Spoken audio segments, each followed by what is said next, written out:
नमस्कार, मैं एक आंगनबाड़ी कार्यकर्त्री हूँ। आप सब जानते हैं कि मैं अपने क्षेत्र की गर्भवती महिलाओं, धात्री माताओं और शिशुओं के स्वास्थ्य पोषण एवं शिक्षा को बेहतर बनाने हेतु सतत रूप से कार्य करती हूँ और मेरे इन कार्यों के एवज में सरकार द्वारा मुझे मानदेय और प्रोत्साहन धनराशि यानी PLI का भुगतान भी किया जाता है। पहले तो मुझे मेरे मानदेय आदि के बारे में हमेशा सवाल रहता था, फिर मैंने इसकी पूरी जानकारी प्राप्त की और अब मुझे मेरे मानदेय और PLI के बारे में पूर्ण जानकारी है।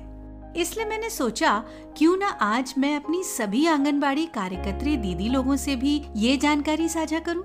तो चलिए मैं बताती हूँ कि हर माह हमें हमारे कार्यों के एवज में कौन कौन सी धनराशि मिलती है।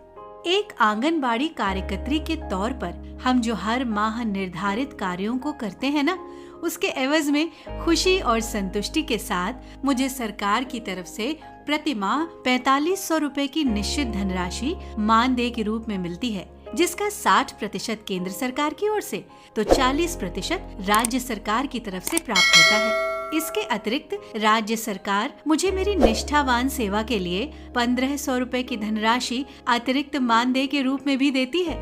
मानदेय और अतिरिक्त मानदेय के अलावा मैं अब बात करती हूँ मुझे मिलने वाले PLI के बारे में।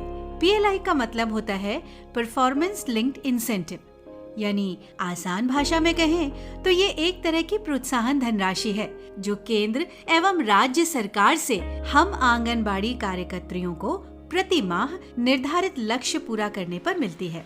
इसके तहत अगर मैं हर माह अनुपूरक पुष्टाहार का 100% वितरण करने में सफल होती हूँ तो मुझे 500 रुपए की प्रोत्साहन धनराशि भी मिलती है। इसी प्रकार जब मैं प्रतिमाह पोषण ट्रैकर के सभी क्षेत्रों का 100% फीडिंग कार्य पूरा कर लेती हूँ तो मुझे 1000 रुपए की प्रोत्साहन धनराशि मिलती है। इसके अलावा अगर मैं प्रतिमाह पोषण ट्रैकर पर 80% तक मेजरिंग एफिशिएंसी और 60% तक गृह भ्रमण का कार्य पूरा कर लेती हूँ तो मुझे 500 रुपए की प्रोत्साहन धनराशि मिलती है, जिसका 60% केंद्र सरकार की ओर से तो 40% राज्य सरकार की तरफ से प्राप्त होता है। इस तरह हर माह मुझे कुल 8000 रुपए की धनराशि वेतन के रूप में प्राप्त होती है। विभाग द्वारा निश्चित मानदेय का भुगतान हर माह और प्रोत्साहन धनराशि का भुगतान हर माह निर्धारित लक्ष्य पूरा करने पर किया जाता है। उम्मीद है आप सबको भी हर माह मिलने वाले मानदेय और प्रोत्साहन राशि के बारे में पूरी जानकारी हो गई होगी। यदि आपको अन्य जानकारी चाहिए तो आप अपने जिले के DPO या CDPO से संपर्क कर सकती हैं।